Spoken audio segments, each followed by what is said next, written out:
چلیے بھائی بسم الله الرحمن الرحيم. بسند المنفصل قال المصنف رحمه الله: بسم الله الرحمن الرحيم. من محمد عبد الله ورسوله إلى هرقل عظيم الروم سلام على من اتبع الهدى. أما بعد فإني أدعوك بدعاية الإسلام أسلم تسلم يؤتيك الله أجرك مرتين وإن توليت فإن عليك إثم اليريسيين ويا أهل الكتاب تعالوا إلى كلمة سواء بيننا وبينكم ألا نعبد إلا الله ولا نشرك به شيئا ولا يتخذ بعضنا بعض أربابا من دون الله فإن تولوا فقولوا اشهدوا بأننا مسلمون. قال أبو سفيان فلما قال ما قال وفرغ من قراءة الكتاب كثر عنده الصخب فارتفعت الأصوات وأخرجنا فقلت يا أصحابي حين أخرجنا لقد أمر بني أبي كبشة إنه يخافه مليك بين الأسفل فما زلت موقنا أنه سيظهر حتى أدخل الله عليه الإسلام. وكان ابن الناطور صاحب إلياء وهرقل سقف على نصارى الشام يحدث أن هرقل حين قدم إلياء أصبح يوما خبيث النفس فقال بعض بطارقته قد استنكرنا هيئتك. قال ابن الناطور وكان هرقل حزاء ينظر في النجوم فقال لهم حين سألوه إني رأيت الليلة حين نظرت في النجوم ملك الختان قد ظهر فمن يختتن من هذه الأمة. قالوا ليس يختتن إلى اليهود فلا يهمنك شأنهم واكتب إلى مدائن ملكك فليقتلوا من فيهم من اليهود. فبينهم على أمرهم أوتي هرقل برجل أرسل به ملك غسان يخبر عن خبر رسول الله صلى الله عليه وسلم. فلما استخبره هرقل قال اذهبوا فانظروا مختتن هو أم لا. فنظروا إليه فحدثوه أنه مختتن وسأل عن العرب فقال هم يختتنون. فقال هرقل هذا ملك هذه الأمة قد ظهر. ثم كتب هرقل إلى صاحب له برومية وكان نظيره في العلم. وسار هرقل إلى حمص فلم يرم حمص حتى أتاه كتاب من صاحبه يوافق رأي هرقل على خروج النبي صلى الله عليه وسلم أنه نبي. فأذن هرقل بعلماء الروم في تذكرة له بحمص ثم أمر بأبوابها فأغلق ثم تلا فقال يا معشر الروم هل لكم في الفلاح والرشد وأن يثبت ملككم فتبايعوا هذا النبي. فحاسوا حيث حمر الوحش إلى بابه فوجدوها قد غلقت. فلما رأى هرقل نفرتهم وأيس من الإيمان قال ردوهم علي. وقال إني قلت مقالتي آنفا أختبر بها شدتكم على دينكم فقد رأيت. فسجدوا له ورضوا عنه. فكان ذلك آخر شأن هرقل. قال أبو عبد الله رواه صالح بن كيسان ويونس ومعمر عن الزهري. بسم اللہ الرحمن الرحیم. الحمد للہ رب العالمین والصلاة والسلام علی اشرف الانبیاء والمرسلین وعلی آلہ وصحبہ اجمعین. اما بعد.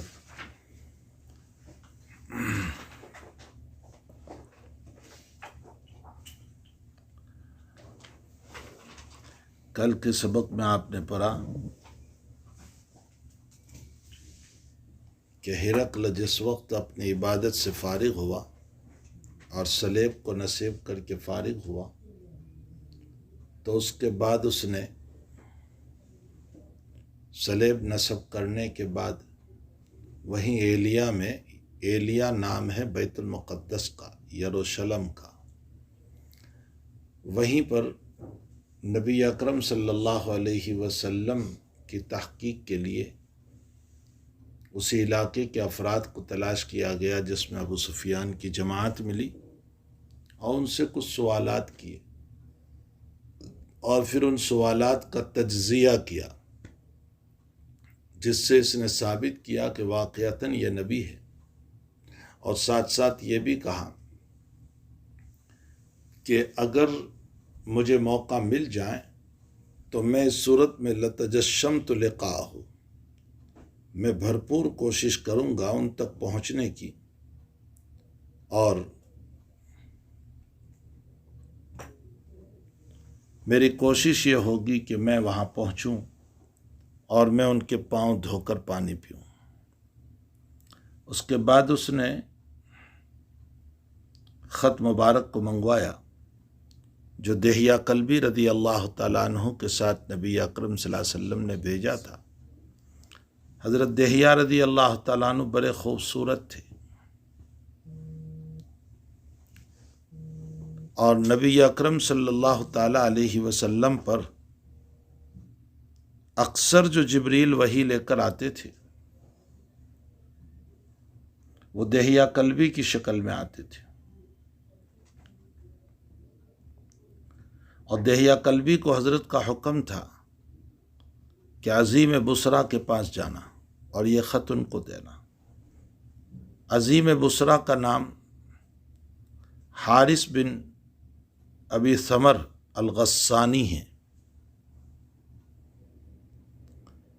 عظیم بصرہ نے وہ خط ہرقل کو پہنچایا، فقرأہ، اس کو پڑھا گیا، فإذا فیہ بسم اللہ الرحمن الرحیم۔ خط کی ابتدا نبی اکرم صلی اللہ علیہ وسلم نے بسم اللہ سے فرمائی۔ معلوم ہوتا ہے کہ خط کی ابتدا بسم اللہ سے کرنا چاہیے،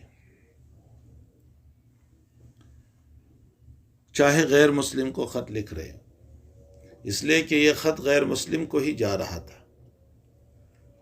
اس کے باوجود حضرت نے بسم اللہ الرحمن الرحیم سے خط کی ابتدا فرمائی۔ دوسری بات میں کل کہی تھی کہ 786 786 لکھنے سے بسم اللہ کا حق ادا نہیں ہوتا۔ 786 عدد ہے جس میں اللہ رحمان اور رحیم نہیں آ سکتا، اس لیے بسم اللہ الرحمن الرحیم ہی لکھنا چاہیے۔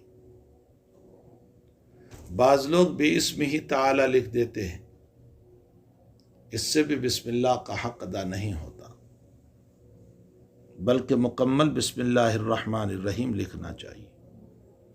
نبی اکرم صلی اللہ علیہ وسلم نے حمدللہ نہیں لکھا خط کے شروع میں، اللہ کی تعریف۔ اس سے یہ معلوم ہوا کہ بسم اللہ الرحمن الرحیم میں اللہ کی تعریف آ گئی۔ من محمد عبد اللہ، حضرت نے اپنے نام سے خط شروع کیا۔ راجے یہی ہے کہ کاتب اپنے نام سے خط شروع کرے۔ جب کسی کو خط لکھو تو اپنا نام اوپر لکھو۔ اس کی وجہ یہ ہے کہ آپ نے اپنا نام نہیں لکھا تو مکتوب الیہ جو ہے، جن کو آپ نے خط لکھا ہے، اس کو تلاش کرنا پڑے گا کہ یہ خط کس کا ہے۔ سنت رسول یہ ہے کہ آپ کے تمام خطوط اپنے ہی نام سے شروع ہوئے۔ اس سے ثابت ہوا کہ کاتب کے نام سے شروع کیا جائے، اگرچہ حضرت زید بن ثابت رضی اللہ تعالیٰ عنہ اور عبداللہ ابن عمرو بن العاص رضی اللہ تعالیٰ عنہ کا معمول یہ تھا کہ وہ مکتوب الیہ کے نام سے شروع کرتے تھے، یعنی جن کے نام خط لکھا جا رہا ہے ان کے نام سے، لیکن اتباع سنت رسول صلی اللہ علیہ وسلم کی ہوگی، اور حضرت نے اپنے نام سے شروع فرمایا۔ عبداللہ و رسولہ، عبدیت کو مقدم فرمایا، اس لیے کہ ویسے بھی نبی اکرم صلی اللہ علیہ وسلم کو لفظ عبد بڑا محبوب تھا، پھر عبدیت کا لفظ لا کر اشارہ کر دیا کہ نبی اللہ کا بندہ ہوتا ہے۔ اس لیے عیسیٰ علیہ السلام کے باب میں تم لوگوں کا ذہن کہ وہ ثالث ثلاثہ ہے، یہ غلط ہے، چونکہ یہ خط عیسائیوں کو جا رہا ہے۔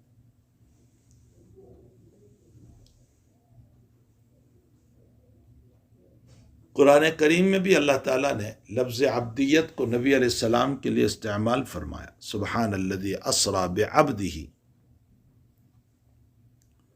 ورسولہ الی ہرقل، یہ مکتوب الیہ ہے، اس کے نام خط جا رہا ہے۔ عظیم الروم، جو روم کا بڑا ہے، نبی علیہ السلام نے ملک الروم نہیں لکھا،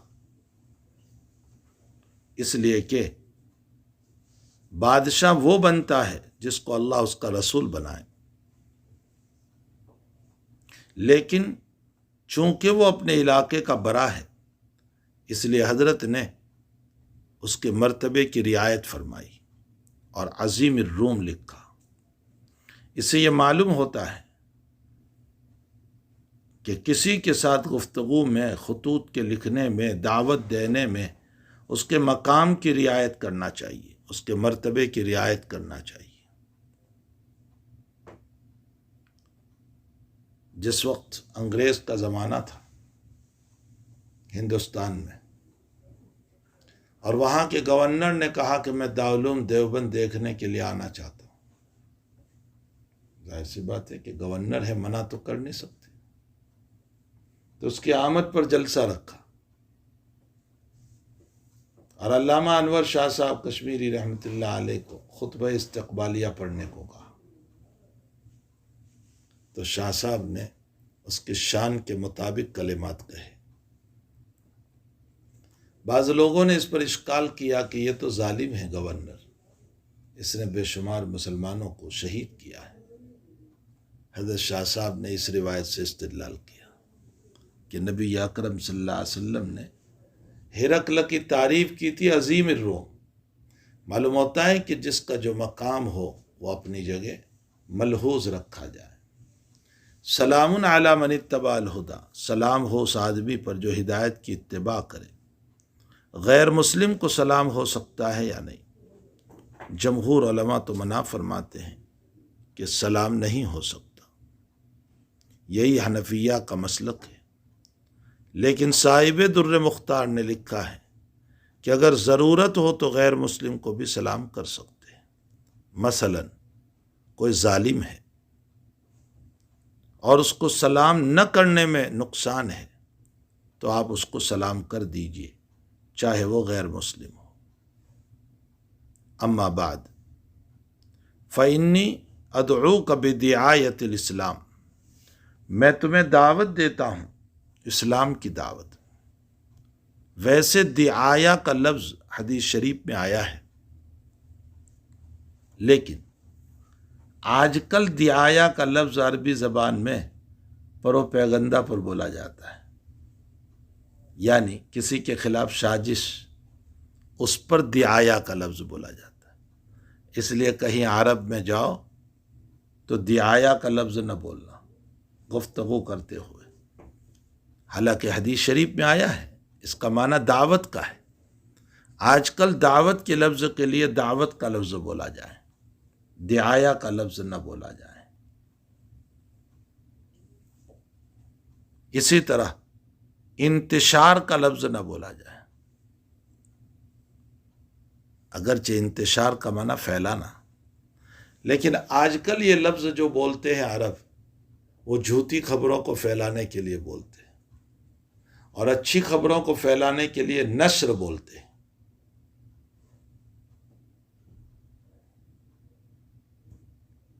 اسی لیے اخبار کو وہ لوگ کہتے ہیں نشریات۔ فإنی ادعوک، میں تمہیں اسلام کی دعوت دے رہا ہوں، اسلم تسلم، اسلام لے آؤ سلامتی پاؤ گی، یعنی اسلام میں سلامتی ہے۔ یؤتک اللہ اجرک مرتین، اللہ تمہیں ڈبل ثواب دے گا، ایک تمہارے نبی پر ایمان لانے کا اور ایک نبی اکرم صلی اللہ علیہ وسلم پر ایمان لانے کا، تو اللہ ڈبل ثواب دے گا۔ فَإِن تَوَلَّيْتَ، اور اگر تم نے روگردانی کی، نہیں ایمان لائے، فَإِنَّ عَلَيْكَ اسم الْيَرِيسِيِّينَ، تو تم پر یریسیین کا گناہ ہوگا۔ یریسیین کون لوگ ہیں؟ عام طور پر اس کی تفسیر کی گئی کہ یریسیین بمعنی اس کی قوم، اور اس کی قوم عقار تھی، اور عقار کا معنی ہوتا ہے فارمر، کسان، کھیتی کرنے والے، یہ یریسیین کا ترجمہ۔ اس کا مطلب یہ نکلا کہ نبی علیہ الصلوۃ والسلام کا یہ کہنا ہے کہ قوم ہمیشہ اپنے رہبر کے تابع ہوتی ہے۔ اگر تو ایمان لے آیا تو تیری قوم ایمان لائے گی، عقارین، فارمر، اور اگر تو ایمان نہیں لایا تو تیری قوم بھی ایمان نہیں لائے گی، اور جب تیری قوم ایمان نہیں لائے گی تو تیری قوم کے ایمان نہ لانے کا گناہ بھی تجھ ہی پر ہوگا، اس لیے کہ وہ تیرے تابع ہیں۔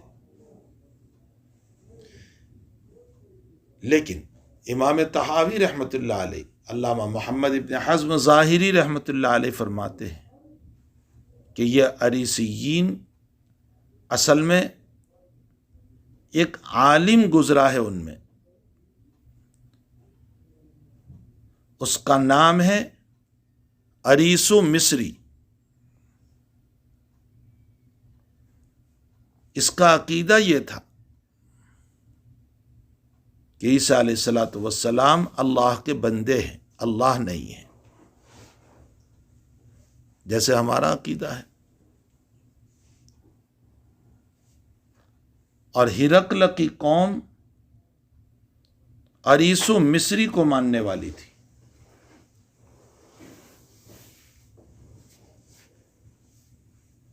سمجھ میں آیا؟ اس لیے ان کو عریسیین کہا گیا۔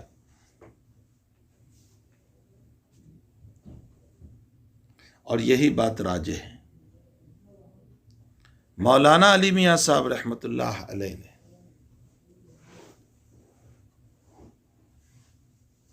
فرمایا کہ سب سے زیادہ کسان اور فارمر وہ تو ایران میں تھے، فارس میں تھے۔ نبی علیہ السلام نے ان کو بھی خط لکھا تھا، لیکن ان پر عریسیین کا لفظ نہیں لکھا۔ تو سب سے زیادہ فارمر تو ایران میں تھے، فارس میں تھے، وہاں لکھنا چاہیے تھا، لیکن وہاں نہیں لکھا۔ معلوم ہوتا ہے کہ عریس کا ترجمہ فارمر نہیں بلکہ عریسو کو ماننے والے، مطلب تیری قوم جو عریسیین ہے اور عریسو کو ماننے والی ہے وہ تیرے اوپر ہے، اگر تو ایمان لے آیا تو یہ ایمان لے آئیں گے، تو نہیں لایا تو وہ بھی ایمان نہیں لائیں گے۔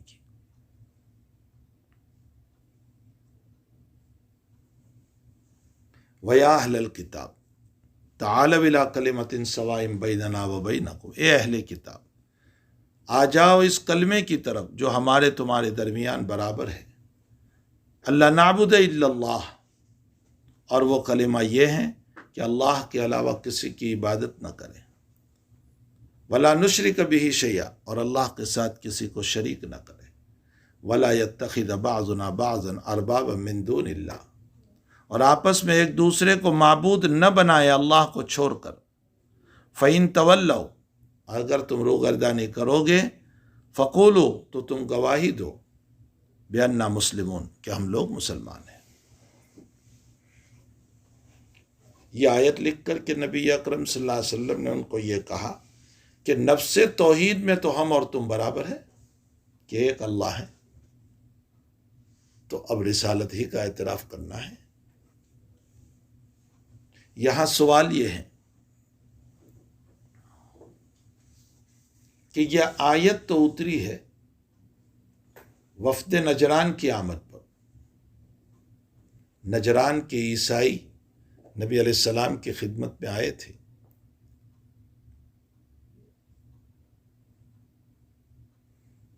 اور حضرت نبی علیہ الصلاۃ والسلام نے حضرت عیسیٰ علیہ الصلاۃ والسلام کے عبدیت کو ثابت فرمایا، اور جب وہ ماننے کے لیے تیار نہ ہوئے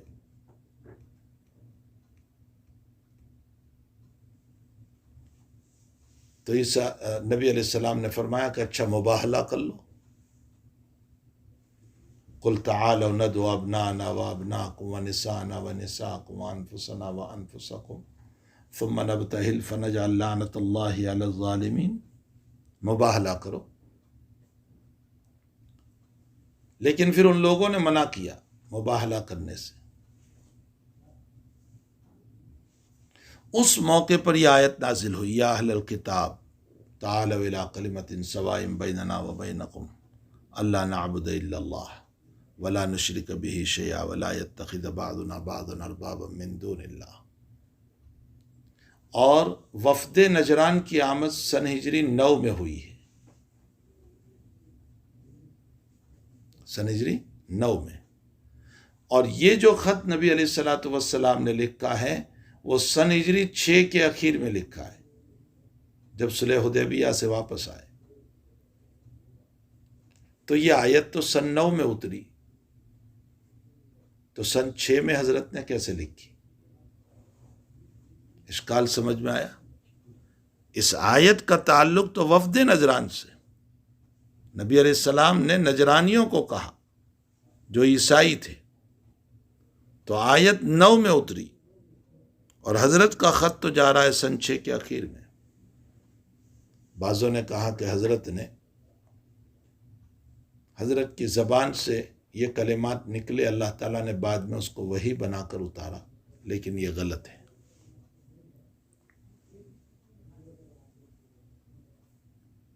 دوسرا جواب یہ ہے کہ وفد نجران کی آمد پر اور آیتیں اتری ہیں، اور یہ آیت پہلے اتر چکی تھی۔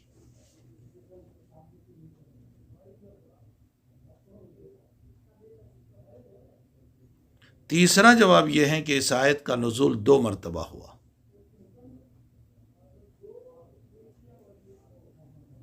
پہلے بھی ہوا اور وفد نجران کی آمد پر بھی ہوا، جیسے الحمد شریف کا نزول 2 مرتبہ ہوا، مکے میں بھی ہوا اور مدینے میں بھی ہوا۔ کچھ آیات ایسی ہیں کہ جن کا نزول بار بار ہوا، متعدد مرتبہ ہوا۔ اہل مکہ نے پوچھا تھا اللہ کا تعارف بتاؤ، تو قل هو اللہ احد اتری۔ مدینے میں آ کر پھر سوال ہوا اللہ کا تعارف، قل هو اللہ احد۔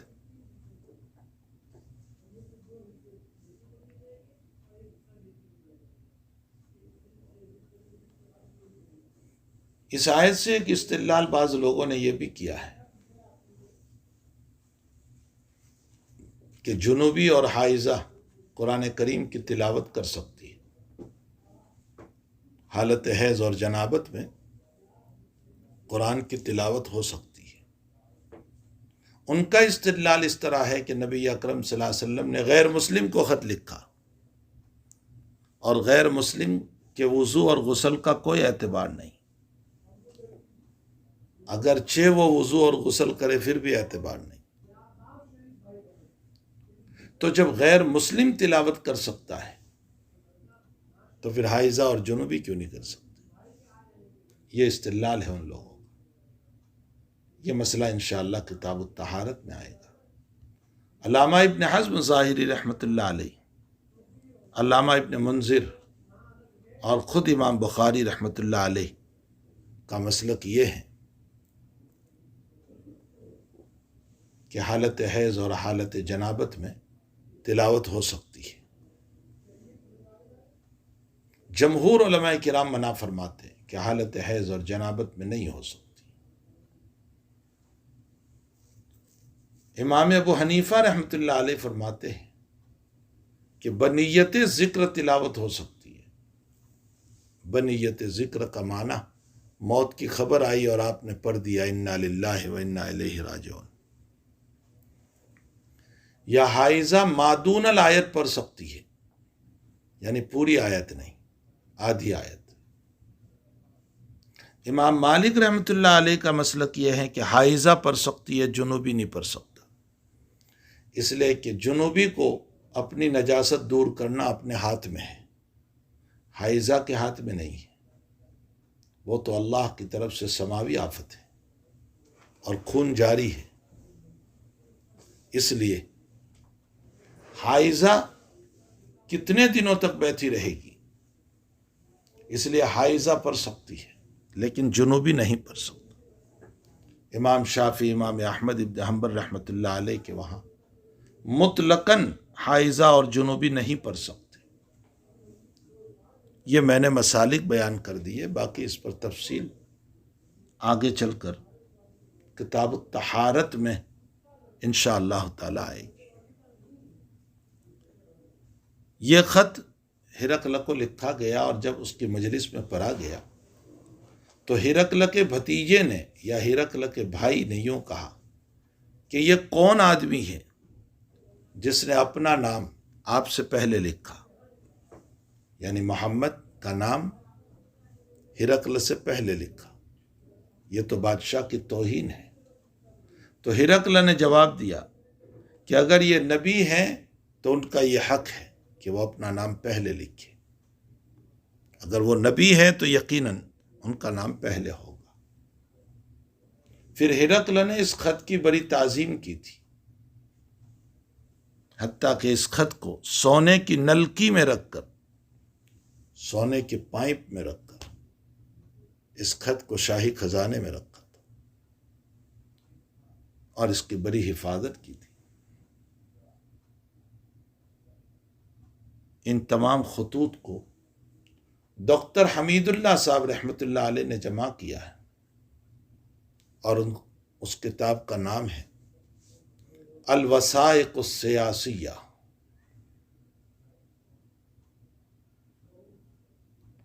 الوثائق السیاسیہ یعنی سیاسی دستاویزات.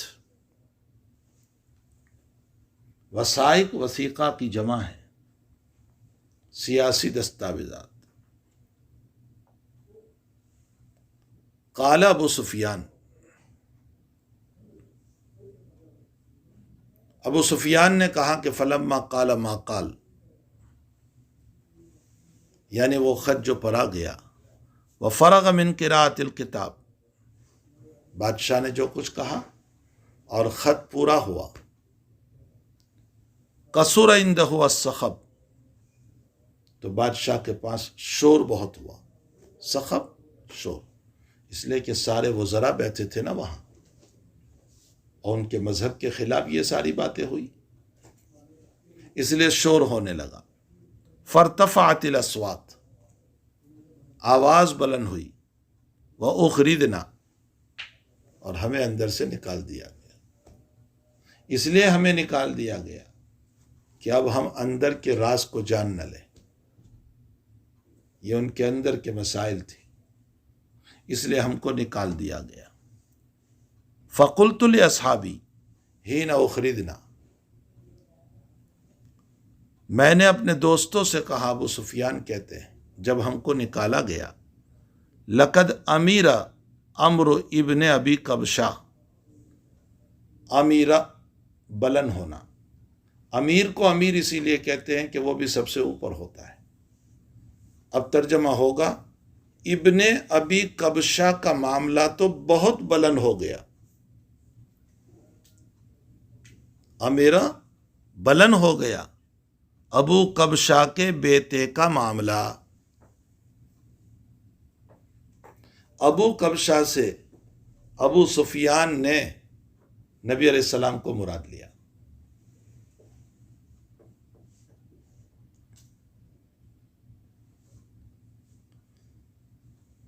بلند ہوا کیسے؟ اشارہ کیا ابو سفیان نے اس بات کی طرف کہ محمد کا تذکرہ تو اب رومن جیسی حکومت کے اندر ہونے لگا جو سپر طاقت ہے. حتیٰ کہ اس سپر طاقت کے بادشاہ نے تسلیم کر لیا کہ اگر میں وہاں ہوتا تو ان کے قدم دھوتا اور ان کی ملاقات کی کوشش کرتا. یعنی محمد کا مسئلہ یہاں تک پہنچ گیا. بھائی دستور یہ ہے کہ اگر کسی عالم کا تذکرہ پریزیڈنٹ کے پاس پہنچ جائے، پرائم منسٹر کے پاس پہنچ جائے، تو کوئی کہے گا ارے بھائی ان کے تذکرے تو وہاں ہو رہے تھے پارلیمنٹ میں.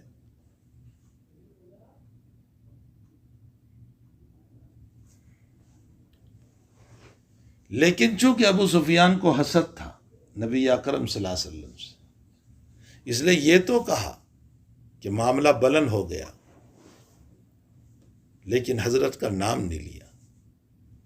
اور جب کسی سے جلسی ہوتی ہے نا، حسد ہوتا ہے، تو اس کا نام نہیں لیتے، بلکہ غیر معروف نام سے اس کو یاد کرتے ہیں. جیسے ہمارے وہاں بھی وہ جو ہے نا، یہ وہ جو کرتے ہیں، یہ اندر کا حسد، اندر کی جلسی. تو حضرت کو ابو قبشہ کا بیٹا کہا، نام نہیں لیا. اب ابو قبشہ کون ہے؟ اس میں بہت اقوال ہے. کسی نے کہا کہ مکے میں ایک آدمی تھا اس کا بت سب سے اونچا بت تھا، تو مکے میں لوگ اس کی عظمت کرتے تھے۔ اس آدمی کی اس کا نام تھا ابو کبشہ۔ تو جیسے مکے میں اس کا معاملہ بلند تھا، اسی طرح محمد کا معاملہ بھی بلند ہوا، تو محمد کو ابو کبشہ سے۔ بعضوں نے کہا کہ آپ کے نانا کی کنیت تھی ابو کبشہ، حضرت کے نانا کی۔ بعضوں نے کہا کہ آپ کے دادا عبد المطلب کے نانا تھے وہ، ابو کبشہ نام سے۔ بعضوں نے کہا کہ آپ کی رضائی ماں حلیمہ سعدیہ کے والد کا نام تھا، اور بعضوں نے کہا کہ حلیمہ سعدیہ کے شوہر کا نام تھا۔ بہرحال جو بھی ہو، اور بھی اقوال ہے، بتلانا یہ ہے کہ یہ چاہے عبد المطلب کے نانا کا نام یا آپ کے نانا کا نام یا حلیمہ سعدیہ سے تعلق، حقیقت یہ ہے کہ ابو سفیان نے جان بوجھ کر غیر معروف نام نبی اکرم صلی اللہ علیہ وسلم پر بولا۔ یہ دلیل ہے دل کے حسد کی کہ بھئی ابو کبشہ کے بیٹے کا معاملہ تو بہت بلند ہو گیا۔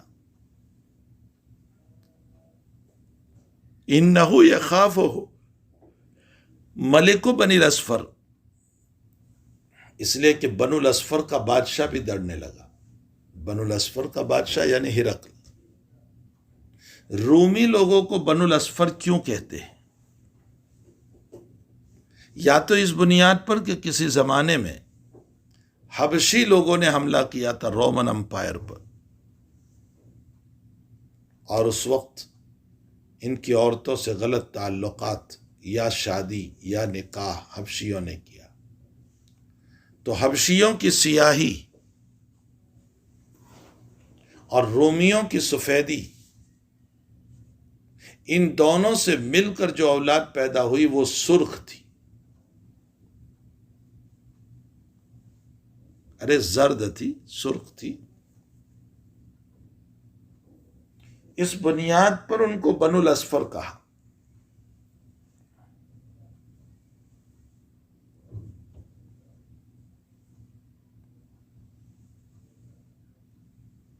بعضوں نے کہا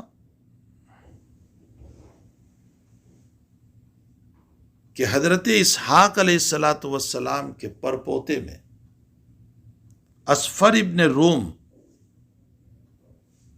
نام تھا، اور یہ اولاد انہی سے چلی، اس لیے ان کو بنو الاسفر کہا۔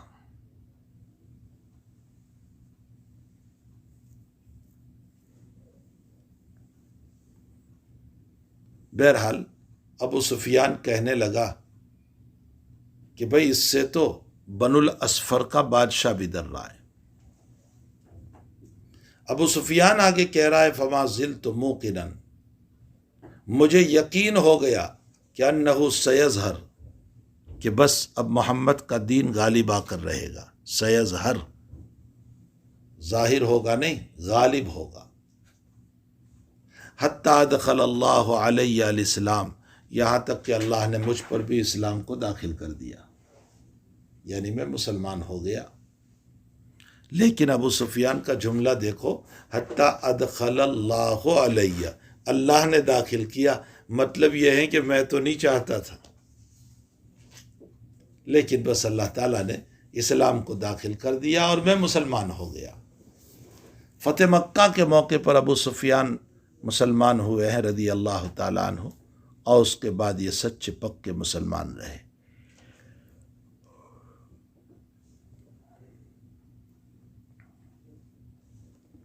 وقان ابن ناطور صاحب ایلیا و ہرقل سقف علی نصار الشام، یاد رکھو یہ ابن ناطور جو ہے نا، یہ بڑے عالم تھے عیسائی کے،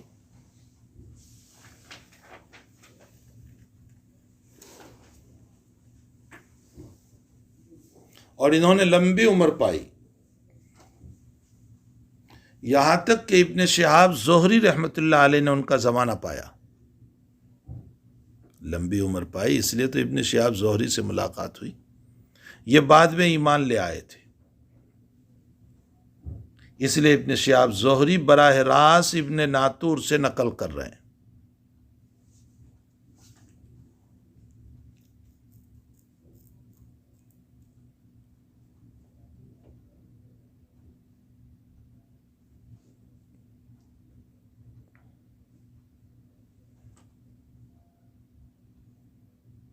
اسی لیے محشی علام نے حاشیے میں لکھا ہے، دیکھو ابو نعیم نے دلائل النبوہ میں لکھا ہے کہ ان الزہری قال لقیت بدمشق فی زمن عبد الملک ابن مروان، میری ملاقات ہوئی ابن ناطور سے دمشقش کے اندر عبد الملک ابن مروان کے زمانے میں، اور ابن ناطور سے براہ راست سن رہے، اسی لیے کوئی سند یا ذکر نہیں کی۔ سمجھ میں آیا کیا کہہ رہے ہیں؟ وقان ابن ناطور، اور ابن ناطور صاحب ایلیا، صاحب ایلیا کا معنی مقام ایلیا کے عالم اور پادری تھے۔ وہ ہرقل، اور ہرقل کے دوست تھے۔ ایک ہی وقت میں صاحب کے دو ترجمے کیے گئے۔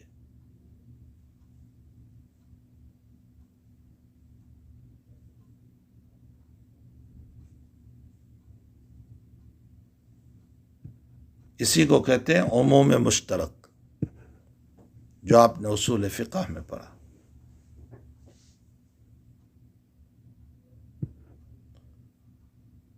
تو ایلیا کے عالم تھے اور ہرقل کے دوست تھے۔ سقف علی نصارى الشام، اور شام کے نصارہ کے بڑے عالم تھے۔ سقف، سقف کا ترجمہ قاضی، ان کے قاضی تھے۔ وہ بیان کرتے ہیں، یعنی ابن ناطور کہہ رہا ہے کہ ان ہرقل حین قدم ایلیا اصبح یوما خبیث النفس، کہ ایک دن ہرقل صبح میں جب اٹھا ہے، جب ایلیا آیا تھا، بیت المقدس آیا تھا، تو صبح میں اٹھا تو خبیث النفس تھا۔ خبیث النفس کا معنی پریشان تھا، بے چین تھا۔ فقال بعض بطارقته قد استنکرنا ہیئتک، تو بعض رازداروں نے، بطارقہ بطریق کی جمع ہے، اس کا معنی رازدار، بعض رازداروں نے یوں کہا کہ کیا بات ہے، آج ہم آپ کی حالت بدلی ہوئی پاتے ہیں۔ قد استنکرنا ہیئتک، آپ کی حالت کو ہم بدلی ہوئی پاتے ہیں۔ قال ابن ناطور، ابن ناطور کہتے ہیں وقان ہرقل حزان، ہرقل نجومی بھی تھا، ینظر فی النجوم، ستاروں کو دیکھ کر کے علم نکالتا تھا۔ یہ ایک مخصوص قسم کا علم ہوتا ہے جس کو علم نجوم کہا جاتا ہے۔ نجومی دو طرح کے ہوتے ہیں، ایک نجومی وہ ہوتے ہیں جو ستاروں کو دیکھ کر، ایک نجومی وہ ہوتے ہیں جو ستاروں کو دیکھ کر، اسٹار کو دیکھ کر کچھ مسائل کو نکالتے ہیں، اور ایک نجومی وہ ہوتے ہیں جو شیاطین سے مدد لیتے ہیں، جو جنوں سے مدد لیتے ہیں، اور شیاطین اور جنوں سے مدد لے کر وہ کام کرتے ہیں۔ آج کل علم نجوم کے جاننے والے اب نہیں رہے، اسٹار اور ستاروں سے علم لینے والے اب نہیں رہے دنیا میں، الا کہ کوئی ہو تو اور بات ہے، لیکن شیاطین اور جنوں سے مدد لینے والے بہت سارے ہیں۔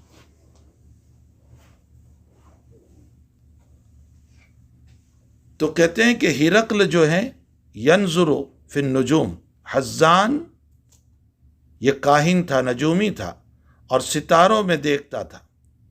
فقال لهم حين سألوه، تو ہرقل نے جواب دیا جب اس سے پوچھا، انی رأیت اللیلہ حين نظرت فی النجوم ملک الختان قد ظہر فمن یختتن من هذا الامہ، کہ میں نے آج رات دیکھا، جب میں نے علم نجوم میں غور کیا، علم نجوم میں دیکھا، تو مجھے یہ بتایا گیا کہ ختنہ کرنے والا بادشاہ ملک الختان، ختنہ کرنے والا بادشاہ قد ظہر، قد ظہر کا معنی ظاہر ہو گیا، غالب آ گیا، یعنی میری حکومت پر غالب آ گیا اور میری حکومت پر قبضہ کر لیا.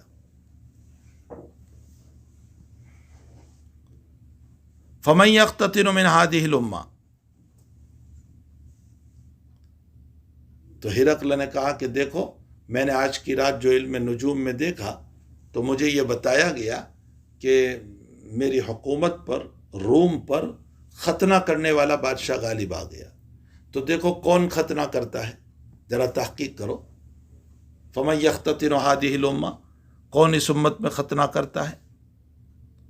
فبیناہم علی امرہم قالوا لیس یختتن الا یہود، کہا کوئی ختنہ نہیں کرتا مگر یہود.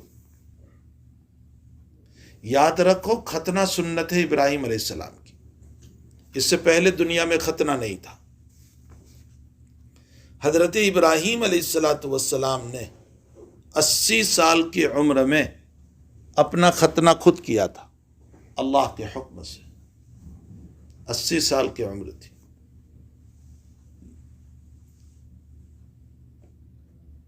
روایت بخاری شریف میں آئے گی. اور جب ابراہیم کی یہ سنت ٹھہری تو بھائی یہود ابراہیم علیہ السلام کو مانتے ہیں، اس لیے ان میں ختنہ ہے. سمجھ میں آیا؟ یہود ختنہ کراتے ہیں. مسلمان ابراہیم علیہ السلام کو مانتے ہیں، اس لیے مسلمانوں میں بھی ختنہ ہے. عیسائیوں میں ختنہ ہونا چاہیے، لیکن انہوں نے اپنا رشتہ توڑ دیا ابراہیم علیہ السلام سے، اس لیے کہ انہوں نے اپنے نبی کو اللہ کہہ دیا، عیسیٰ علیہ السلام کو. حالانکہ حضرت عیسیٰ کا تعلق بھی شریعت بنی اسرائیل سے ہے، اور شریعت بنی اسرائیل کے بڑے حضرت ابراہیم علیہ السلام سے. تو چونکہ عیسائیوں نے حضرت عیسیٰ کو رب کہہ کر ابراہیم سے تعلق توڑ دیا، ورنہ ختنہ ان میں بھی ہونا چاہیے. اب آج کل عیسائی ڈاکٹر بھی کہتے ہیں کہ ختنہ کرنے میں فائدہ ہے. عیسائی ڈاکٹر بھی کہہ رہے کہ ختنے میں فائدہ ہے، ورنہ تو پانی چھپا رہتا ہے جو نقصان دہ ہوتا ہے. بہرحال ختنہ سنت ہے. یہاں ایک مسئلہ بھی سمجھ لو، اگر کوئی بڑی عمر میں ایمان لاتا ہے تو اس سلسلے میں مسئلہ یہ ہے کہ اگر کوئی محرم اس کا ختنہ کر دے تو فبیہا، ورنہ تو پھر خواہ ڈاکٹر کے پاس مجبور کر کے ختنہ کرنے نہیں بھیجنا چاہیے، اس لیے کہ ختنہ کرنا سنت ہے اور ستر کھولنا حرام ہے. یہ آج کل جو لوگ، کوئی مسلمان ہوا بڑی عمر میں، اس کو کہتے جا ختنہ کرا، ایسا نہیں ہونا چاہیے. ہاں الا ہے کہ کوئی محرم اگر ہے اس کے، اور کوئی محرم اس کو، جیسے اس کی عورت ڈاکٹر ہے اور وہ ختنہ کر دے تو ٹھیک ہے. واللہ سبحانہ و تعالی عالم. بہرحال جس وقت ہرقل نے یہ دیکھا کہ مجھے علم نجوم کے ذریعے سے بتایا گیا کہ کوئی ملک الختان، ختنہ کرنے والا بادشاہ میرے ملک پر غالب آ گیا، تحقیق کرو ختنہ کون کراتا ہے. تو وزراء نے یوں کہا، رازداروں نے یوں کہا کہ یہ تو یہود لوگ کراتے ہیں، اور یہود تو بہت تھوڑے ہیں ہمارے ملک میں، بس آپ حکم دیجئے اپنے اپنے گورنروں کو، سارے یہود کو قتل کر دیں. حکم دیجیے آپ، تاکہ نہ رہے بانس نہ بجے بنسری، یہود رہیں گے ہی نہیں تاکہ آپ کی حکومت پر قبضہ کریں۔ اسی کو فرمایا لیس یختتن الا الیہود، نہیں ختنہ کراتے ہیں مگر یہود، فلا یہمنک شانہم، ان کی شان کوئی آپ کے نزدیک بری نہیں ہے، وقتب الی مدائن ملک کا، آپ کے ملک کے آپ تمام شہروں کے اندر حکم نافذ کر دیجئے، فلیقتلوا من فیہم من الیہود، ان کے شہروں میں جتنے یہود ہیں سب کو قتل کر دو، مسئلہ ختم ہو جائے گا۔ فبینہم علی امرہم، ابھی یہی سب گفتگو چل رہی تھی، یہ تھوڑے ہی ہے کہ آنن فانن کوئی مسئلہ ہو گیا اور ادھر خواب جو ہے علم نجوم کے ذریعے سے معلوم کیا اور ادھر حکم بھی دے دیا، ایسا تو ہوتا نہیں۔ مطلب اس پر ایک گفتگو چل رہی تھی، ایک دن گزرا، 2 دن گزرا، فبینہم، اسی پر گفتگو چل رہی تھی کہ اتی ہرقل برجل،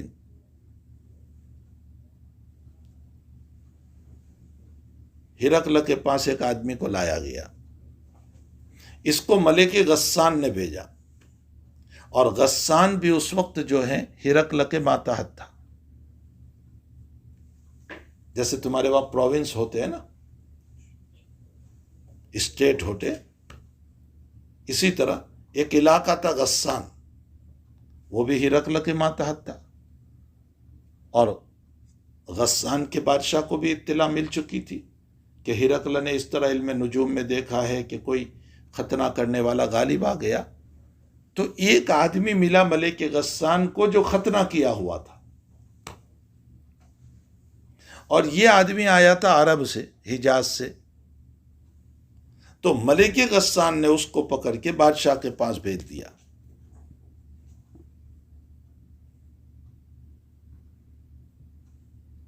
یخبر عن خبر رسول اللہ صلی اللہ علیہ وسلم، وہ بھی بیان کر رہا تھا کہ مکے میں ایک آدمی آئے ہیں جو محمد الرسول اللہ صلی اللہ علیہ وسلم ہے۔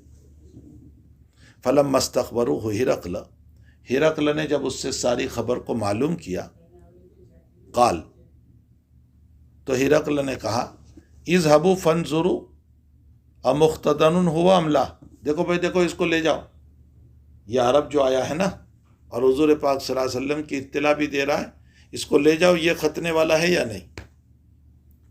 تو اس کو جا کر کے اندر لے گئے، اور اندر لے جا کر کے دیکھا، فحدثوہ انہ مختتن، کہ یہ ختنے والا ہے، اس کی ختنہ ہوئی ہے۔ اب اس سے پوچھا گیا، وسألہ عن العرب، عرب سے متعلق کہ سارے عرب ختنہ کراتے ہیں، فقال ہم یختتنون، کہا بالکل سارے عرب ختنہ کراتے ہیں۔ معلوم یہ ہوا کہ صرف یہود ختنہ نہیں کراتے تھے، چونکہ مشرکین حجاز و مشرکین عرب یہ بھی تو اپنے آپ کو ملت ابراہیمی سے کنیکشن میں مانتے تھے، اسی لیے تو یہ لوگ حج بھی کرتے تھے۔ ارے چاہے ان کا حج سیتیاں بجانا تھا، تالیاں بجانا تھا، ننگے طواف کرنا تھا، لیکن بہرحال طواف وہ بھی کرتے تھے، حج وہ بھی کرتے تھے، اس لیے کہ اپنے آپ کو ملت ابراہیمی پر سمجھتے تھے۔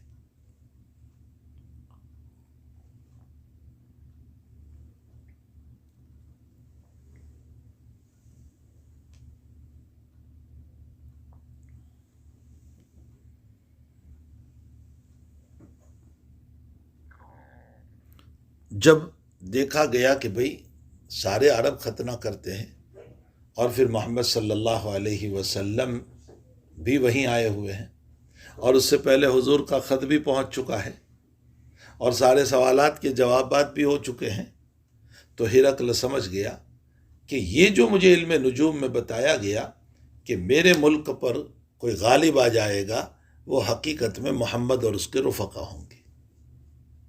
یہاں ختنہ کرنے والوں سے مطلب یہود نہیں، بلکہ یہاں ختنہ کرنے والوں سے مطلب یہ لوگ ہیں۔ اسی کو آگے کہتا ہے، فقال ہرقل، ہرقل نے کہا، ہادہ ملک و ہادہ الامہ، ہاں بھئی یہ امت کا یہی بادشاہ ہوگا، قد ظہرا، جو ظاہر ہوا ہے۔ دیکھو 2 باتیں ہوئی، ابھی تک میں 3 باتیں ہوئی پوری روایت میں۔ پہلی بات تو یہ ہوئی کہ شروع میں جب رومن امپائر کو غلبہ ہوا فارس پر تو وہ شکرانہ ادا کرنے کے لیے ایلیا گیا بیت المقدس۔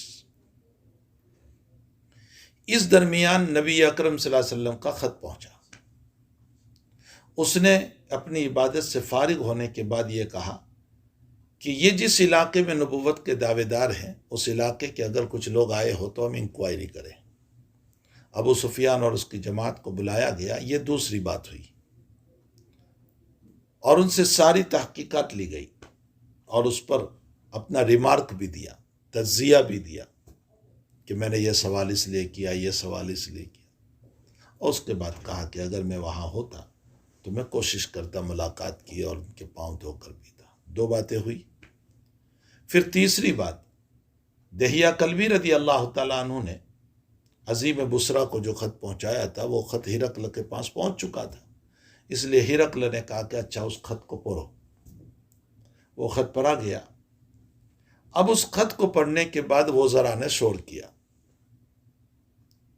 تو ابو سفیان کو اندر سے نکال دیا، مجلس سے باہر جاؤ۔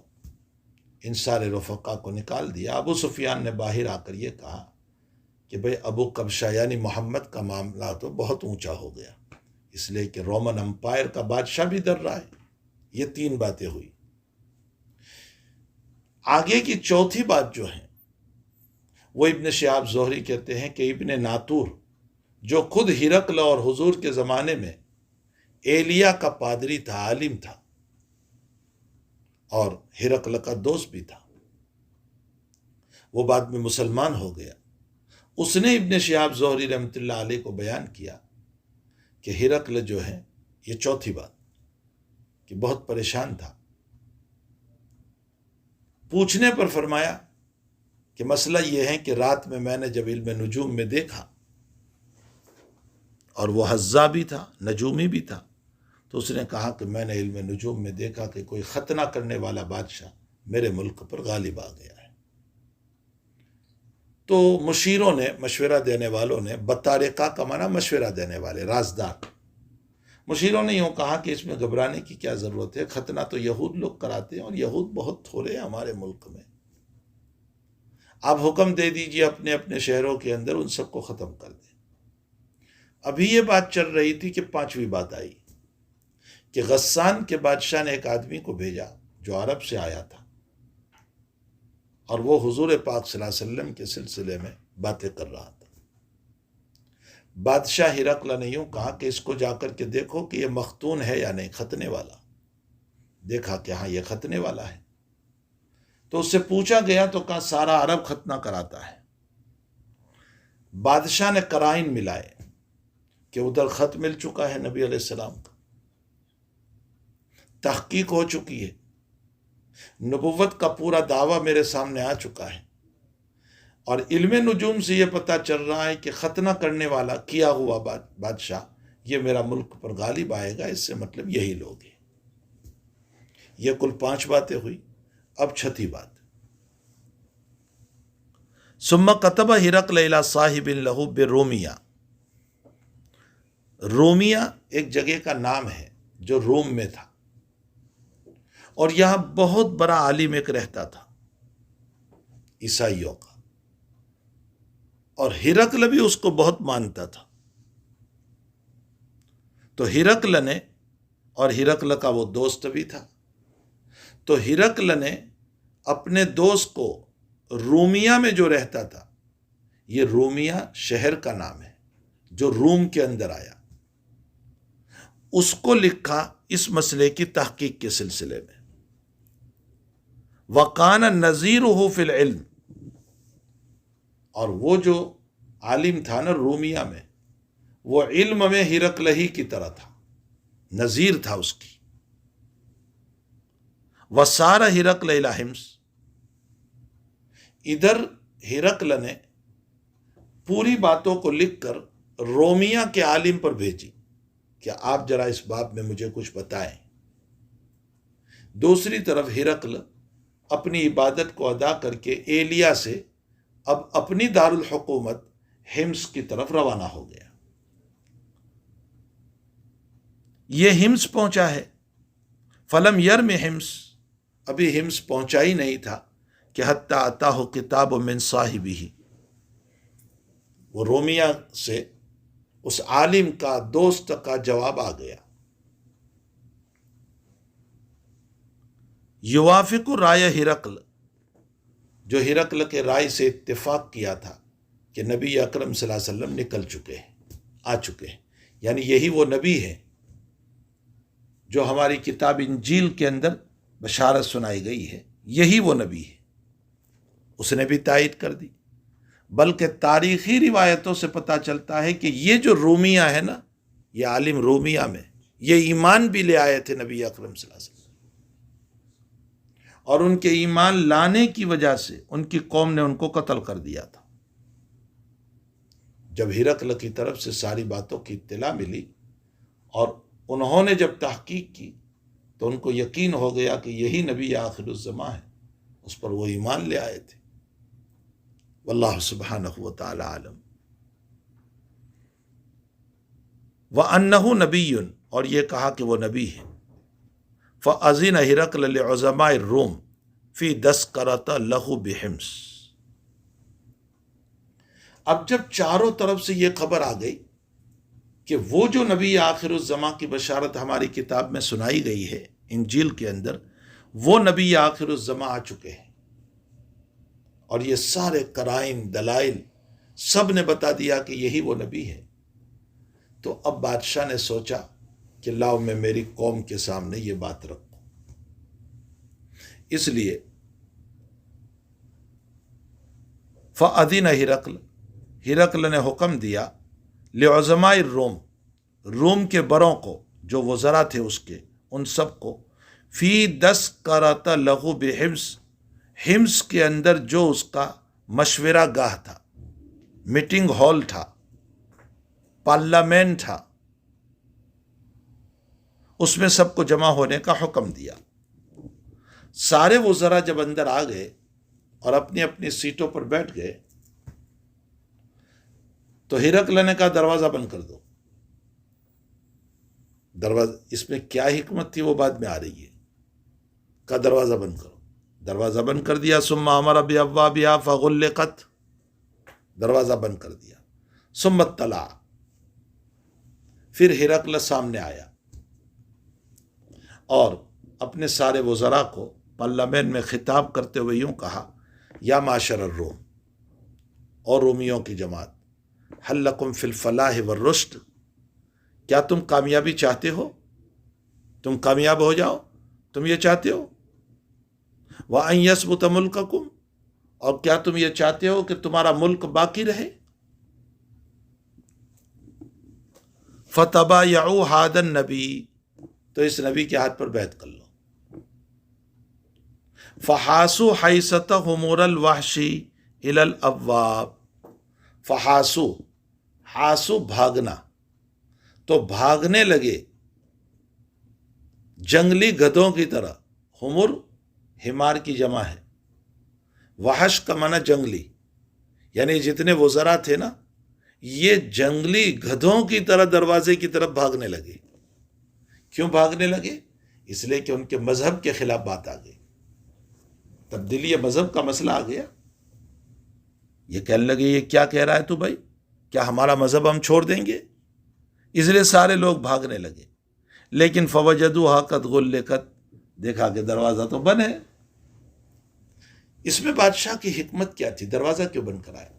اس میں حکمت یہ تھی کہ دو باتیں تھیں۔ ایک بات تو یہ تھی کہ میں جب بات رکھوں گا تو ہو سکتا ہے یس بھی ہو سکتا ہے نو بھی ہو، جیسے نو ہوا، نہ بھی کہہ دے۔ جب نہ کہیں گے تو یہ لوگ بھاگیں گے، اور جب باہر نکل جائیں گے تو عوام میں ایک بات پھیل جائے گی،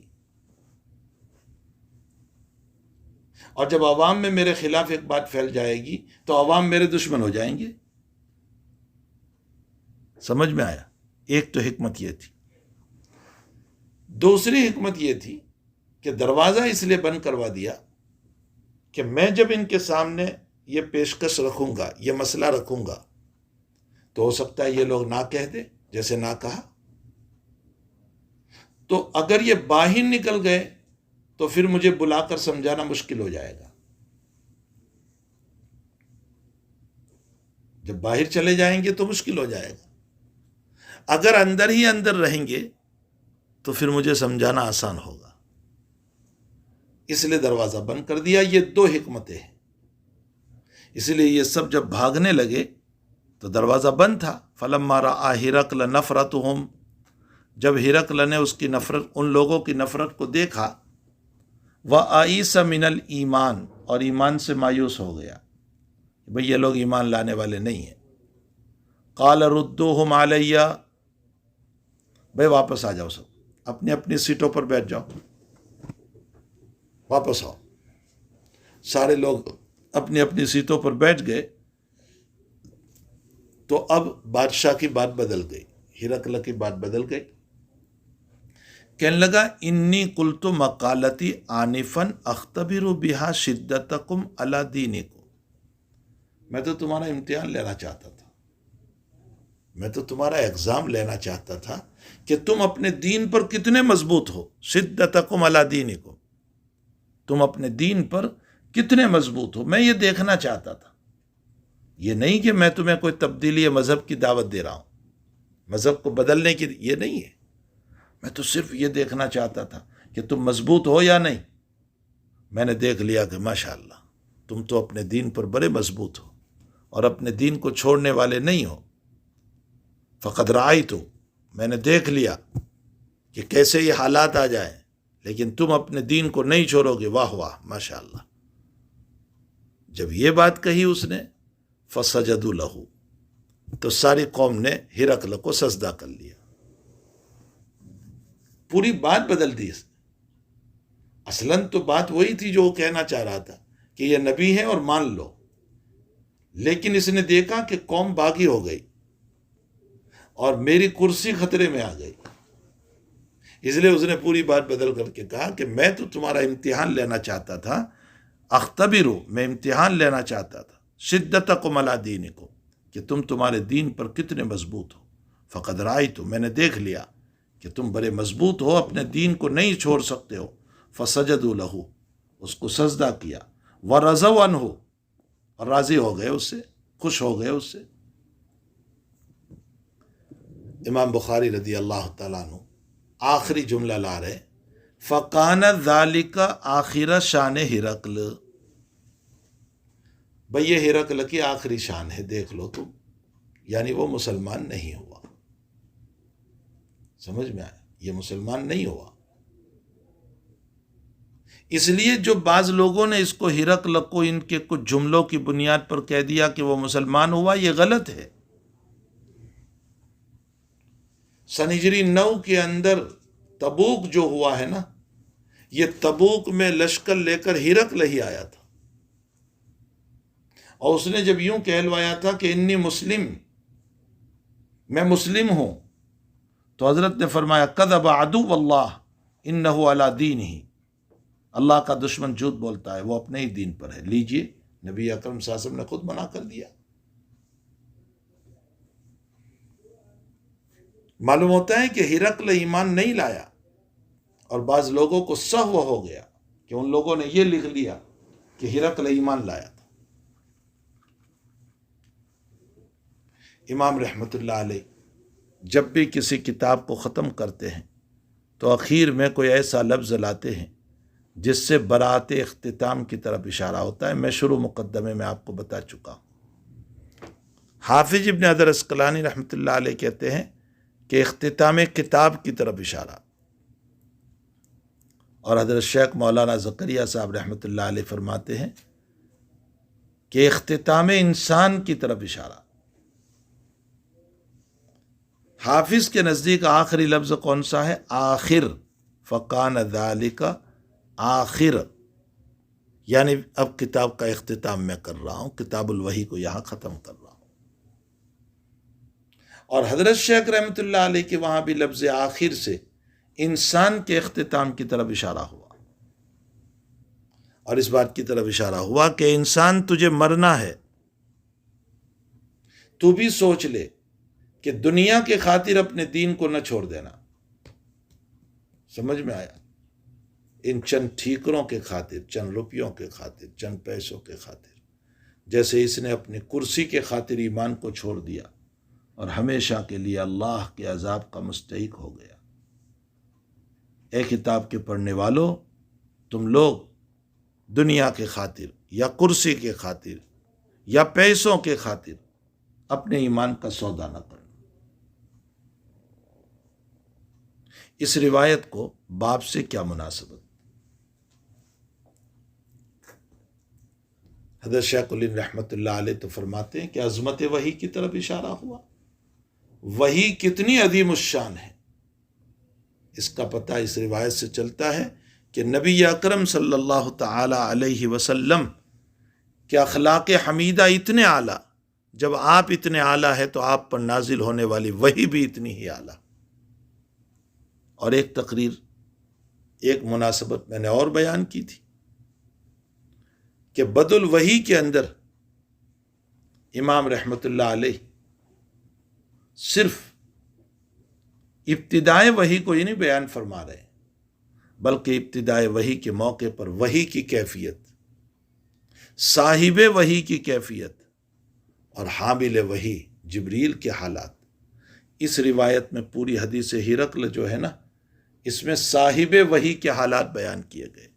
حضور پاک صلی اللہ علیہ وسلم کے اخلاق حمیدہ، آپ کی صفات اس روایت میں بیان کیے گئے، صاحب وحی کے حالات اور صاحب وحی کے صفات بیان کیے گئے۔ قال ابو عبداللہ، یہ قال ابو عبداللہ سے امام بخاری مراد ہے۔ رواہ صالح بن قیسان و یونس و معمر عن الزہری، یعنی اوپر جو آپ نے سند پڑھی اس حدیث شریف کی، وہاں ابن شہاب زہری رحمۃ اللہ علیہ سے روایت کرنے والے شعیب تھے۔ جہاں حدیث شروع ہوئی وہاں ابن شہاب سے روایت کرنے والے شعیب تھے۔ امام بخاری کہتے ہیں کہ اسی طرح ابن شہاب زہری سے اور بھی 3 آدمی اس روایت کو نقل کرتے ہیں، صالح ابن قیسان، یونس اور معمر۔ اس کو متابعت ناقصہ کہتے ہیں۔ میں کل آپ کو سمجھا چکا، شروع سند سے جو متابعت ہو اس کو متابعت تامہ کہتے ہیں، اور 20 سند میں جو متابعت ہو اس کو متابعت ناقصہ کہتے ہیں۔ یہ بیچ میں شعیب ہے، شعیب عن الزہری، تو شعیب عن الزہری کے ساتھ ساتھ صالح بن قیسان عن الزہری و یونس عن الزہری و معمر عن الزہری، یہ متابعت ناقصہ ہے۔ سمجھ میں آیا؟ واللہ سبحانہ و تعالی عالم و علمہ اتم۔ اس جگہ امام بخاری رحمۃ اللہ علیہ نے وحی کو ختم فرمایا، اور سب سے پہلے میں بتا چکا ہوں کہ وحی کو اس لیے مقدم فرمایا کہ پہلے نبی اکرم صلی اللہ علیہ وسلم کی نبوت ثابت ہو جائے۔ جب آپ کی نبوت ثابت ہوگی تو ایمان کے مسائل ہوں گے، اور جب تک آپ کی نبوت ثابت نہ ہو ایمان کے مسائل کیسے ہو سکتے؟ اس لیے اس کو مقدم فرمایا، اور اس کے بعد جو ہے اب ایمان کے مسائل کو شروع فرماتے ہیں کتاب الایمان سے۔ امام بخاری رحمۃ اللہ علیہ نے ایمان کے مسائل کے لیے 2 کتابیں قائم فرمائی، ایک بالکل شروع میں، ایک بالکل اخیر میں۔ یہ بالکل شروع میں کتاب الایمان، وہی تو مقدمہ ہے آپ کی نبوت کو ثابت کرنے کے لیے۔ اصل کتاب اب یہاں سے شروع ہوگی، کتاب الایمان، اور جب کتاب ختم کریں گے تو پھر اخیر میں کتاب لائیں گے کتاب التوحید۔ تو ایمان سے شروع کر کے ایمان پر ختم کریں گے، اور اس میں لطیف اشارہ اس بات کی طرف کہ ایمان ایک ایسا عمل ہے جو پوری زندگی رہنا چاہیے۔ تمام عبادتوں میں انقطاع ہو سکتا ہے، یاد رکھنا۔ نماز، جب تک آپ نماز پڑھتے ہیں نماز پوری ہو گئی بس مسئلہ ختم۔ روزہ غروب آفتاب پر ختم، حج 6 دن میں ختم، زکوٰۃ اس طرف ادا کر دی، مسئلہ ختم۔ سارے مسائل کا مطلب یہ ہے کہ اس میں انقطاع ہو سکتا ہے، لیکن حقیقت یہ ہے کہ کہ ایمان میں انقطاع نہیں ہو سکتا.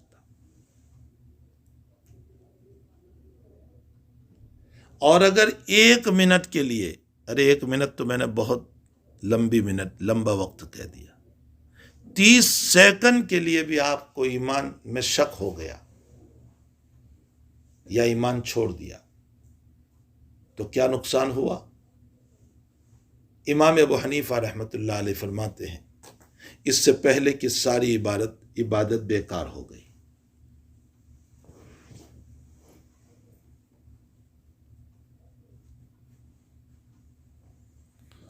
حتیٰ کہ اگر پہلے حج کیا تھا وہ حج ختم، اگر مالدار ہیں تو دوبارہ حج کرنا پڑے گا. سمجھ میں بھی آیا؟ ایمان اتنی بڑی محترم بالشان چیز ہے. تو ایمان سے شروع کر کے توحید پر ختم کر کے اس بات کی طرف بھائی اشارہ کریں گے، سنو کہ ایمان ہر وقت رہنا چاہیے. یہ کوئی لائر کا کوٹ نہیں ہے کہ جب کورٹ میں جائیں تو پہن لیں اور کورٹ سے آئے تو نکال دے.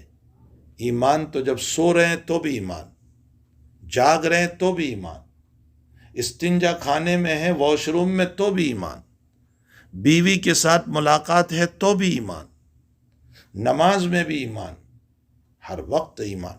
اسی کو قرآن میں فرمایا وَاعْبُدْ رَبَّكَ حَتَّى يَأْتِيَكَ الْيَقِينُ.